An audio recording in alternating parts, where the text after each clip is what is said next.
Hello everyone. So ఇవాళ నేను డిన్నర్కి అయితే పప్పు ప్రిపేర్ చేసినాను అనమాట. అండ్ మా వారు బయట తినేస్తున్నారు, బాబు ఏమో పకోడీ తెచ్చుకున్నాడు. సో నాకు పప్పుకి అంచుకి ఏదైనా ఉండాలి అని చెప్పి బ్రింజాల్తో కొత్తగా ఇట్లా ట్రై చేసిన అనమాట. Very simple procedure.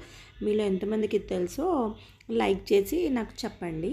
సో ఏం లేదు, జస్ట్ చిప్స్ లాగా బ్రింజాల్ కట్ చేయాలి. దాంట్లో ఉప్పు, కారం, పసుపు, అల్లం ఎల్లిగడ్డ వేసి బాగా మిక్స్ చేసి ప్యాన్లో కొద్దిగా ఆయిల్ వేసేసి షాలో ఫ్రై చేయాలి.